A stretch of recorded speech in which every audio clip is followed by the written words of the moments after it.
За юу цаанда манайхаа өнөөдөр та бүдтэй нэгэн өвөрмөц аимшиг киног ярьж өгөхөөр бэлтгэлээ. Энэ бол 1982 онд дэлгэцэнд гарч байсан Тинк гэх кино гамаа. Ер нь бид бүхэн аимшиг кино гэхэлэр дандаа л нэг тийм сүнс чөтгөр элдв гаж алуурчин заримдаа бүр гинт тохиолдог эвгүй үгүй явдлуудыг төсөлдөг шүү дээ. Тэгвэл өнөөдрийн ярьж өгөх гэж байгаа Тинк кино бол аимшиг кино төрөл багтдаг body horror дэд жанрт нэг өсөндөө жишг тогтоож өгсөн бүтээл бөгөөд ер нь л аимшигын гэхээсээ илүү хүний сэжиг төрүүлдэг бие харж зарилгадаг кино илээ. Body horror жанрын кино ихвчлэн хүн эсвэл ямар нэг амьтны бие махбод нь бүр аимшигтайгаар өөрчлөгдөж мутацд ордог бөгөөд хүний санаанд оронгүй аимшигтай амьтан болж хувирдаг. Үүгээрээ body horror кинонд энгийн аимшиг кинонд багтдаг үлэг болсон далдын хүч, муу ёрийн зүйл, чөтгөр шулам зэрэгс ялгардаг үлээ. Body horror кинонд агуулгдсан аимшигт мутацд орж байгаа хүн эсвэл амьтны бие зэрэг нь бидэнд танил болсон бие махбодын талаарх хэм хэмжээг зөрчдөг учраас хүний далд ухамсарт өөрийн ирэхгүй жигшиг мэдрэмж төрж тэр нь явандаа айц улан хуурдаг ажээ. Ерөнхийдөө таныг дотроос чинь айлгадаг байх нь шүү дээ. Одоо харин таад маань body horror киноны талаар жаахан ойлголттой болоод авсан учраас бүгдээрээ кино руугаа орцгоё. Кино задлаа.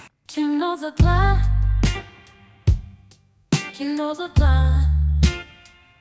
Кино маань өмнөд туйл дээр эхэлнэ. Норойг үлсэн судалгааны багийн нисдэг тэрийг нэг нохоог бүр хөөж алах гэд буу юм болж байна. Бүр нисдэг тэргээ шүү дээ. Ямар Монголын ус төрчдөв шүү дээ. Тэгээ яаж явахт нөгөө нохоогоо алах гэд алж чаддгүй наасан. Нохоо нь баг сумнаас цухтаад байгаа юм уу да хаашаа. Тэгж явсаар нохоо нисдэг тэрийг хоёр удалгүй Америкийн судалгааны бааз дээр хүрээд ирдэг ба тэнд байсан нөхдүүд чинь энэ хөөцөлтөөнийг хараад бүүн шоконд орлоо. Удалгүй нөгөө нисдэг тэрийг явсаар Америкийн баазын ойролцоо газардаг бөгөөд нисгч нь бууж ирсэнээр нисдэг тэргээ дэлбэлээ хийждэг наасан. Үгүй ямар сонин гар вэ? Үргэлжлүүлээд нөгөө нөрөөг нисгэгч нохоо алах гэж буу юм болсоор сүулдэ Америкийн бааз дээр байсан зүгээр гэмгэн үнийг буудаа ичлаа. Үгүй яаж байгаа харшаар вэ? За тэгж хаамаагүй буудаж явсаар сүулдэ өнөө галзуурсан нөрөөгийн нисгэгчийг Америкийн баазын ахлах гэрий буудаж аллаа. Угаасаа тэгээд өөр яах байсан юм те. Үүний дараагаар Америкийн багийнхан яагаад энэ нөхөр ингэж баахан бужигнаа хийгээд яваад байгааг дэлбэрэлтээ сүсэн галыг унтраанга гайхаастай. Энэ үеэрч Америкийн багийн нисгэгч Маккриди, эмч доктор Копер хоёр нөрөөгийн бааз дээр очиж юу болсон талаар мэдхээр боллоо. Ер нь яваад дим юм шүү дээ. Эвгүй байгаад байна. Ийхүү Маккриди доктор Купер хоёр норвегийн бааз дээр явсан очтол бааз нь бүр дэлбэрсэн байлаа. Дотгошоо нь явсан ороход бааз дотор бөөн хөлдсөн цогцос хэд хэдэн бичиг баримтууд болон хүн эсвэл юу нь мэддэхгүй нэг амьтны цогцос байж байлаа.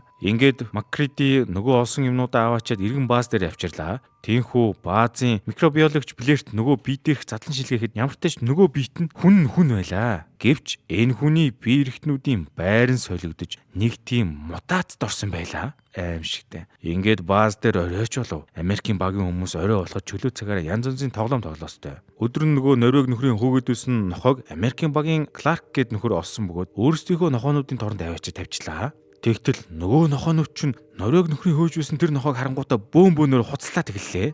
Удалгүй нөгөө нохоо гинт амар хувирч мөврээд мангас болчдөг ба өөр нохоонууд руу идэх гээд дайрлаа шүү. Тэнгүү тэдний уцыг Кларк сонсдог бөгөөд очиж шалгах гээд хаалгыг онгоотл нөгөө амар нохоо мангасыг чинь хараад бөөн шок. Хаалга онгоолох үед хоёрч нохоо тэндээс зүхтан гардаг ба Кларк ч өөрөө бөө юм болж иж хаалга хаав. Ингээд Кларкийн бөөн өрлөн чарлан ба нохоонуудын хуцах чимээнээр Маккриди болон бус хүмүүс ирэхэд тэр хэд нөгөө нохоо мангасыг хараад бөөн шок болоод баахан буудаж эхлэв. Гэвч сум нь баг нөлөөлдөггүй. Тийм болохоор тэнд байсан Чайлдс гэ залуу шууд гал сүршигч авчирдаг бөгөөд нөгөө нохоо мангасыг чинь шорлог болгоод тавив. Үүний дараа микробиологч доктор Блэр нохооны мангасыг шинжилж үзээд дараах дүгнэлтүүдийг багт танилцууллаа. Микробиологч доктор Блэрийн хэлснээр эдгээр амьд биетүүд нь бус биетүүдийг дуурайдаг дэлхийд тэр байдаггүй амьтдажээ. Дээрээс нь багийнхан Маккриди болон доктор Купри авчирсан бусад баримтууд бичлэг зэргийг судалдаг ба тэндээс норвегчүүдийн юу хийжсэн талаар олж мэдв. Норвегчүүд өөрийн баазын ойролцоогоос үл мэдэгдэх холбоорыг олсон ба түүнээс үүдэж нөхдүүд мангас ууч хувирцгааж эхэлсэн юм уу да хаашийн. Ийхүү бичлэг ба баримтуудыг үзсний дараагаар Маккриди болон бусад багийнхан норвегчүүдийг очиж үзэхээр шийдлээ. Ер нь аимшиг кино ингээд эхлэхээрээ л эвүүддэг шүү. За ингээд Маккриди ч нөгөө талбай дээр нь очтол тэндээс нь харь гаргийн хөлөг олдлоо. Дээрээс нь манайхан хөлгийг харангуйтаа 100 мянган жилийн настай гэж тогтов. Түүний хажуу талд харин хүний ус нүх байх бөгөөд энэ бол норвегчүүдийн ус нүх байлаа. За тэгж амар юм олж мэдсэн манай хэдэж буцан бааз дээр ирээд хүмүүстэйгээ ярьж гарлаа. Энэ оронд багийн биологч доктор Блэр энэ харь гаргийн мангасуудын талаар илүү гүнзгий судалгаа явуулсан байлаа. Доктор Блэрийн тооцоосноор энэ мангас багийнхны 75%-ийг халдварлуулж чадах магадaltaй бөгөөд хэрвээ аль нэг хүн ам ихтэй хэсэг төрүүл бүх дэлхийгээр тархаж хүн төрөлхтнийг 27 мянган цагт буюу 2 жилийн дотор устгаж чадхажээ. Юун ковид цаашаа гоцтой. За ийм аюултай гэдгийг мэдсэний дараа багийнхан ч өөрсдөө карантинлж эхлэв. Багийн гишүүд болох Windows болон Беннингс нар халдвар авсан биетүүдийг тусгай өрөөнд авчиж хийлээ. Үүний зэрэгцээ Маккриди болон Фукс хоёр гадаа ярилцаж байгаад Фукс түнд ингэж хэлж байгаа.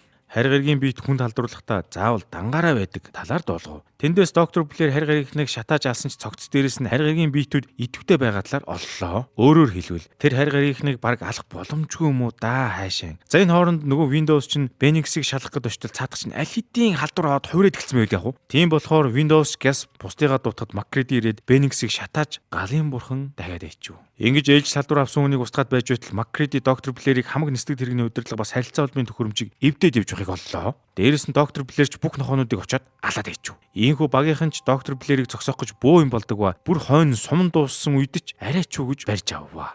Түүний дараа доктор Блэрийг MacReady хордог бөгөөд энэ Вирч Блэрд MacReady ингэж хэлж байгаа. Чи Кларкийг сайн ажиглаж байх хэрэгтэй шүү хэмээн санууллаа. Ийхүү баг дотор бүр их түгшүүр үүсдэг ба одоо багийнхан бүгдээрээ бие бинийгээ сэжиглэж гарлаа. Уг нь хоорондоо эвтэй байсан бол зүгээрсэнтэй. Багийнхан ч хин халдвар авсан хин аваагүйгээд бие бинээсээ цусны шинжилгээ авахар болов. Хэрв халдвартай хүний цус хит халуунд хүрвэл хариу урвал үзүүлж хувирдаг юм байна л та. Тэгээ багийнхан цусан дээр очиод яг шинжилгээ хийх гээд явж нөгөө цус хадгалж байсан хэсгийг хин нэг нь эвдээд бүх сорьцууд нь бохирдсон байлаа. Ёо бүтэхгүй нэрээ. Үүнээс болж цус хадгалах төгөрөгчний түлхүүр хинд байсан талаар баазын ахлах доктор Купер хоёрын хооронд бөөн хэрүүл боллоо. Тэдний хэрэлдэж байгааг харсан Windows шууд буу авахар гүдэг ба багийнхны уур амьсгал бүр улам хүндрээстэй. За дараагийн хэсгээ ярьж өгөхөөс өмнө та хэдтэй нэг сонирхолтой мэдээ дуулгая. Хаяада хэдүүлээд нэг тийм зэвүүн, нууцлаг гэмт хэрэгүүд тэдгэрийг мөрдөж буй мөрдөгчд болон учир нь үлдэх толгой эргүүлэн үйл явдлуудаар дүүрэн кино үзмэр санагддаг үстэй. Тэгвэл гэмт хэрэгтэй детектив кинонд дурлагчид зориулаад Univision, DDH, Look TV, IPTV шинээр орж ирсэн онц сонирхолтой хар өглөө уран сайхны кино орсон байлээ шүү.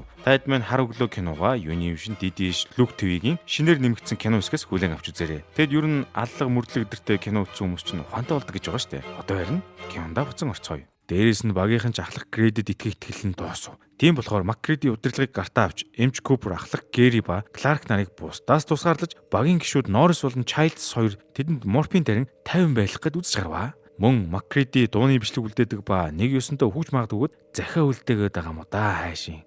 Ийхүү үүний дараагаар Fuchs-ыг лаборатори туршилт хийж байх хувцад гэнт цахилгаан тасарч сэжиг бүхий хүний дүрс яваад идэг нас. Тинхүү Fuchs сая хэн явж байсныг шалгах гээд очтол тэнд нь MacReady-гийн хүрэн байж байл яах вэ? Энд ч нотой доо. Удалгүй Fuchs-ыг алга болсныг мэдсэн MacReady Windows болон өөр багийнхаа нэг хүний хамт Fuchs-ыг хайгаастай. Харин тэд явсаар Fuchs-ийн шатсан зохицыг олов. Гэхдээ Fuchs баг өөрийгөө халдвар авахгүй гээд зулын гол болцсон юм уу хайшин. За энэ хүн нөхцөл байдал бүр хурцтаж эхлэх үед Windows ч одоо цаашаа гүйж хүмүүст юу болсон тухай зарлахаар явж MacReady NAS гэх залуутай өөр байшингуудыг шалгаж үзэхэр болов. Гэвч MacReady NAS 2-оо 45 минут алга болчихв. Тийм болохоор багийнхан ч өөрсдөө дотроос нь битүүмжиж эхэллээ. Тэр үед NAS гэнт хаанаас ч юм бэ гараад ирдэг ба Fuchs-ийн осон нөгөө MacReady-гийн цамцны тасрахыг бариад ирэнгүүтээ цаатахыг чинь харь гаригийн амтан байж магадгүй гэвэ. За ёстой муухай сануулж байна да. Харин яг ингээд NAS ч MacReady-г матаад үжидэл гэнт төгцсөн байсан хаалганы цаанд цонх хагарч чимээ сонсогдоод хаалганы бариул хөдлөөд амар сэтгэл зүйтэй болоод идэг насаа. Ийхүү Childs болон бус багийнхан нөгөө бариул хөдлөөд байдаг хаалгыг сүхтэд онгойлгохтол дотор нь MacReady бүр осхонгаа алдаад байж байлаа хөрхий. Тэгээ манайд ч MacReady өчөө юу болсныг асуухад цаатах нь хаанасаа ч юм бэ баахан тэрсэх бодиснуудыг олчихсон. Баазыг дэлбэлэн тэргээ тэнэгтээд эхэллээ. Багийн гишүүд болох Norris NAS 2 ч MacReady-г зогсоох гэж үзсэн чинь MacReady Norris-ыг түлхэтэл нөгөөх нь гинт унаад өвчлээ. Жилийн заслонометрийг хийлгэх юм уу хааш юм. Тинхүү Norris-ийг ч багийнхан авчираад газ буцаад амьдруулах гээд эмч Cooper үстэл Norris чэйчин биен дээр нь гинт тасар том ам гарч ирээд шууд Cooper-ийн гарыг тастастаад ажиллаа шүү. Базар тархиж. Удалгүй Norris-ийн толгойг сүхээр тасч толгой нь биеэсээ тасараад унахад хөл гар нь ургаад гараад ирдэг нассан. Ёо бурхан минь. MacReady газ хүч ирээд Norris-ыг газ шатааж алдаг ба толгойг нь ч мөн шатааж ав. Ингээд нөхцөл байдал албан ёсоор гамшигын төвшөнд очиход MacReady багийн бүх гишүүдийг хартаж цусыг нь шинжлээд хэм мангас биш болохыг олж мэдгэр боллоо. Тэгээ шууд нүүдүүлийгээ жаахан эвгүй хөдөлгөөр шатааж хаягад бэлэн байдаг наасан. Гэвч энэ үеэр Childs цусаа өгөхгүйч тэнэгтв. Түүний араас Clark бас MacReady-г алах гэсэн ч буудуулаад хүчлээ хөрхий. Гэхдээ бас араас нь MacReady ч хүмүүсийн цусыг нэг нэгээр шинжиллээ. Эхлээд Windows-ийн цусыг үзэхэд Windows зүгээр гэдэг нь батлагдав. Араас нь Clark-ийн цусыг шинжилж үзэхэд Clark нөгөө харь гаригийн амтан байж таарлаа. Дараа нь Palmer гээд багийн гишүүний цусыг үзэхэд Palmer ч нөгөө амтан байсан байж таард. Самдал дээр хүлээтэй байхдаа хуурч гарлаа шүү. Тэгэд бүр болоогүй заяа. Windows-ыг хазаад авлаа. Новш гэж энэ үед MacReady Palmer-ыг шатаах гэсэн боловч буун ажилтгүй бөө юм болж эцэст нь шатааж аялаа. Гэвч Palmer ямар ч үх шинжгүй бүр гадаа гарахад MacReady ч ажлаа нэг мөсөнд дуусгахаар ардаас нь гарнаач идлээ дэвлээ хичв. Үүний араас харин Windows-ийн үлдгэлийг шатаалаа да. Түүний араас MacReady NAS болон Childs хоёрын цусыг үзэхэд цаад хоёр нь хүн гэдэг нь тогтогдлоо. Хамгийн сүүлд багийн ахлах Грегийн цусыг шалгаж үзэхэд тэр зүгээр гэдэг нь батлагдав. Ингээд манайхан ч өөрсдөө зүгээр гэдгийг мэдсэний дараагаар доктор Блэр дээр зөвлөгөө авах гээд очсон чинь доктор Блэр байсангүй. Тэгэхээр дотгошоо ороод байшингийг шалгаад үзтэл доктор Блэрийн байшингийн доод талд агуу олж тэндээс бүр харь гаргийн жижиг хөлөг байгааг олов. Тэгэхээр доктор Блэр чинь харь гаргийн амтан байжээ. Ингээд нөхрүү Гэри төрүүлж ордог ба багийнхан ч агууг шалгаад байж байтал гэнт тог тасраа начлаа. Түүний ардаас багийнхан Чарльзыг гүгээ зогтож явахыг харав. Тиймхүү Макриди Нас Гэри гурав Блэр дээр иргэн ирж тог таслаад цохилгааны үсрийг унтраасан байхыг таамаглаж гарлаа. Учир нь одоо Блэр буюу нөгөө харь гаргийн бие чинь аль болох хүүтэнтэйж өөрийг нь ирж аврах хүртэл ичээнд орох гээд байгаа юм байна шүү дээ. Айхтар гэж. Үүний дараа Макриди тэр гуравч агууг хөлөгтэй хамт дэлбэлдэг ба түүний араас өөрсдийнхөө бүх байруудыг шатаагаад байдаг насан. Ингэж өөрсдийнхөө хамаг оромжийг устгаж хайсны дараагаар хитэн тэндгүүч иргэн цахилгааны хөсвөрөө асаах гэж үтсэн ч болсонгүй. Хажуугаар нь бас Макриди гэж нэг баазын иргэн тойронд бөөн тесрэг үд суйрлуулж гарлаа. Энэ үед Блэр гарч ирээд Гэрийг бариад авдаг ба шууд нүүрнийх нь арьсаар бэли их гэдэг юм аашийн гараа арьсан доогоор нь оруулж дулаацуулж яваад алаа идэг нас. Йоо. Ноос ч одоо Гэрийг алга усанд сэжиг төрөөд очиж шалгах гээд явдаг. Ингээд Макриди нэг мэдсэн чинь гав ганцаараа үлдчихдэг ба багийнхныгаа хайсан ч хэнийг ч олсонгүй ч аваас. Тэгтэл гинт газар доогоор нэг юм Макриди рүү амар хурдтай төхөөд ирэхэд Макриди ч амар үсрээд болтолж даалж өглөө. Дараа нь Блэр газар доороос гарч ирээд Макридигийн тавьсан тесрэг бөмбөгийг утсыг салгаж хачаад бүр жинхэнэ мангас төрхөнд орж тэндээс нь бас нэг өөр мангас гарч ирлээ. Йоо муухай шижиг наасан. Гэсэн ч Макриди тесрэг бөмбөө шүүрэн аван мангас уусан Блэр рүү шидэж түүнийг шууд дэлбэлж аллаа. Ийхүү нэг өдөр тэдэрхий олон новшийн мэдсэн Макриди ганцаараа амьд үлдсэндээ арх уугаа сууж байтал гэнт зүгтааж явсан Чарльз цаанаас би гараад ирлээ шүү. Энэ үед Макриди Чарльзаас асууж байгаа. Чи хаагуур явж байгаа дэрвдээ? Гэхэд Чайлз хариуд нь би Блэрийг гүйж явахыг харсан юм аа. Тэгж байхдаа шуурган төрчлөө гэж хариулв. Энэ мөчөд Чайлз болон Макриди хин хиндэж идэгдгүү ба хамтдаа арх шимэнгээ өөрсдийн хөлдөж өгөх хөв тавилангаа хүлээн зөвшөөрснөөр энэ кино маань дууслаа. Бурхан гэж яалчгүй аимшиг кино юм да.